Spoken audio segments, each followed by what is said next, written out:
పొన్నేకల్లు గ్రామంలోని ఎస్సీ కాలనీలో సీఎం చంద్రబాబు పర్యటించారు. బంగారు కుటుంబాల లబ్ధిదారుల ఇళ్లకు వెళ్లి వారితో ఆత్మీయంగా గడిపారు. వారి సాధక బాధలు అడిగి తెలుసుకున్నారు. వారిని అన్ని విధాలా ఆదుకుంటామని హామీ ఇచ్చారు. అక్కడే చిన్న దుకాణం నిర్వహిస్తున్న మహిళకు సాయం చేయాల్సిందిగా కలెక్టర్ను ఆదేశించారు. ముఖ్యమంత్రి తమ ఇంటికి రావడంపై కాలనీవాసులు ఆనందం వ్యక్తం చేస్తున్నారు.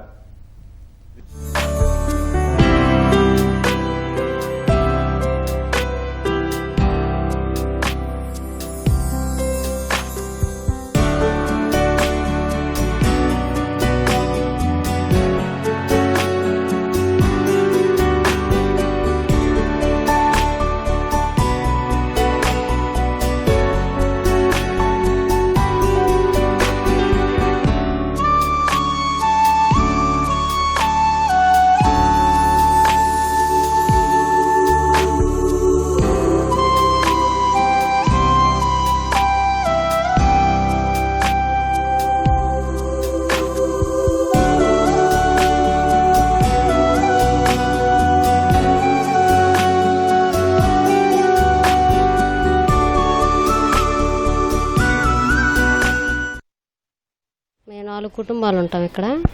మా మామయ్య గారు చనిపోయారు. మా అత్తయ్య మేము ముగ్గురు 3 కుటుంబాల్లో 2.5 సెంట్లు మాకు ఇల్లు లేదండి, ఉండటానికి ఇదే. సార్ గారు వచ్చి చూసి మమ్మల్ని పరామర్శించారు. ఆయన మాకు రావటం ఎంతో సంతోషంగా ఉంది. మేము జీవితంలో ఊహించలేము ఆయన రావటం. మాకు ఆయన చెప్పారు మాకు, మీకు బాధ ఏం లేదమ్మా, మేము చేస్తాం, పేదవాళ్ళని మేము ఆదుకోవడానికి వచ్చాము అని చెప్పారు. చెప్పి మీ భర్త గారికి కూడా పనిముట్లు షెడ్డు పెట్టిస్తామని చెప్పారు. మీ బిడ్డలు మేము చదివిస్తామమ్మా, బిడ్డలను చదువుకుంటే వాళ్ళు చదువుకున్న వాటికి మేము చదివిస్తామని చెప్పారు. మాకు చాలా ఆనందంగా ఉంది సార్ ఆయన రావటం. మా ఇంటికి ఒక దేవుడు వచ్చినట్టే ఉంది, ఎంతో సంతోషంగా ఉంది. ఇంటికి వచ్చి కూర్చొని టిఫిన్ చేశారు సార్. ఆయన వల్ల మేము కోరుకునేది ఏంటంటే ఒక ఇల్లు, బిడ్డలు, మేము పైకి ఎదగాలి, మేము కూడా ఏదన్నా సహాయం ఒకరికి చేతన సహాయం చేయడానికి మేము ముందుకు రావడానికి మేము కోరుకుంటున్నాం. మా దగ్గర కొట్టుకాడికి వచ్చాడు, పక్క కొట్టుకాడికి. నేను దండం పెట్టి కొట్టాక కొంచెం చూడమనలేకి కారు ఎక్కిన సార్ గారు దిగి వచ్చి అన్నీ అడిగాడు. నీకు ప్రాబ్లం ఏంటి అన్నాడు. నాకు తల్ల బ్లడ్ ప్రాబ్లం అండి, ఆపరేషన్ చేయాల్సింది, అప్పుడు చెయ్యి ఆపేశారు, టాబ్లెట్లు మింగుతున్నాం అన్నా. అంటే ఏంటంటే పడిపోతానండి పొలం పోతే, పనికి ఎందుకు బావ అన్నాడు.